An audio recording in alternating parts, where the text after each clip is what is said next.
these all are bunnies. Hey, hi, welcome to my খেলাঘর। আজকে আমি বাচ্চাদের কিছু অ্যাক্টিভিটি নিয়ে আলোচনা করব। তো প্রথমেই আমি বলি যে সামার ভ্যাকেশন আসছে, সব মায়েরা নিশ্চয়ই ওয়ারিড কীভাবে বাচ্চাদেরকে আমরা অকুপাই রাখবো অনেকটা সময় ধরে, কী সব ধরনের অ্যাক্টিভিটি দিতে পারি। তো তার মধ্যে সবথেকে একটা ইন্টারেস্টিং অ্যাক্টিভিটি যেটা আপনারা বাড়িতে বাচ্চাদেরকে করাতে পারেন সেটা হচ্ছে পাজল। আপনারা যারা 2 বছর বয়সের বাচ্চাদেরকেও পাজল দেওয়া যেতে পারে।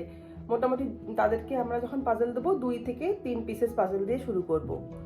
আর যারা একটু বড় বয়সের বাচ্চা মানে 4-5 ইয়ার্স তাদেরকে আমরা 4 পিসেস, 7 পিস, 8 পিসেস এরকম ধরনের পিসেসের পাজল দিতে পারি। তো এটা ডিপেন্ড করছে বাচ্চার ইন্টারেস্টের উপরে। প্রথমেই আমরা একদম 3 থেকে 4 পিসেসের পাজল দিয়েই শুরু করব, তার থেকে বেশি পিসেসের পাজল আমরা দেবো না। তো স্লোলি যখন বাচ্চাদের কি ইন্টারেস্টটা বাড়ছে তারপরে আপনারা আস্তে আস্তে পিসেস অফ পাজল ইনক্রিজ করতে পারেন, ঠিক আছে?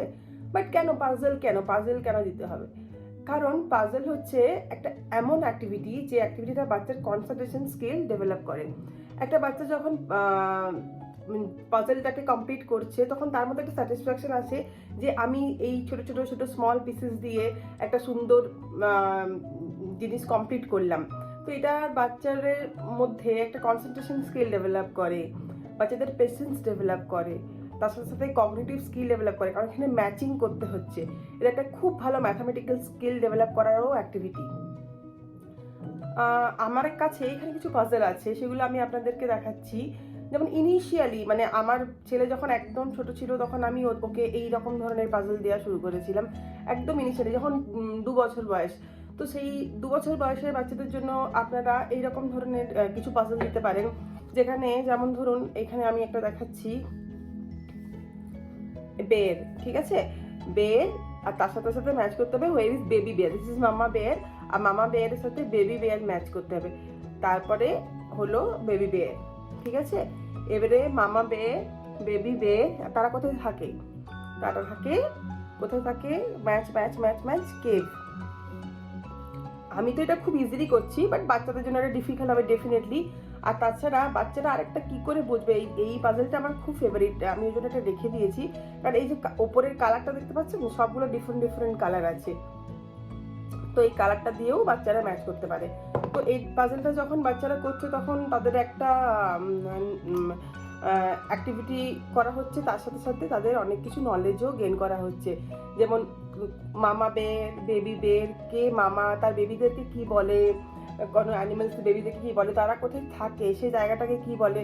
তো এই সব ছোট জিনিসপত্রের মধ্যে দিয়ে বাচ্চারা অনেক কিছু নলেজ গেইন করতে পারে, তাই তো? এবারে আমি আরেকটা দেখাচ্ছি আপনাদেরকে,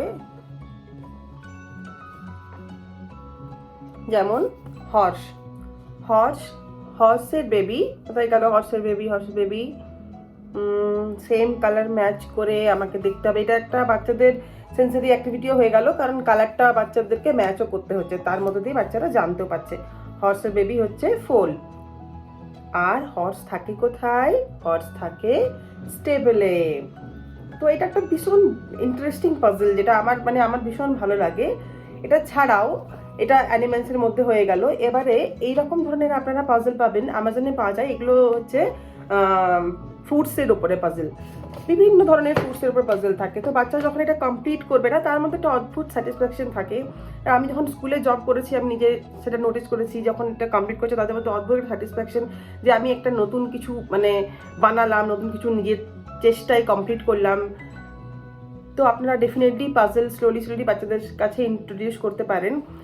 3 to 4 পিসেস পাজল যখন কমপ্লিট হয়ে যাবে, আর আমি শিওর বাচ্চাদের ভীষণ ভালো লাগবে পাজল করতে, তখন স্লোলি না আপনারা এরকম 60 পিসেসের পাজলও দিতে পারেন, যেখানে অনেকগুলো পিসেস থাকবে। ইনিশিয়ালি হয়তো একটু হেল্প করতে হতে পারে প্যারেন্টসদেরকে, যখন সেটা পাজলের নাম্বার যখন ইনক্রিজ করা হবে, তারপর আস্তে আস্তে বাচ্চারা নিজেরাই ইন্ডিপেন্ডেন্টলিভাবে করতে পারবে।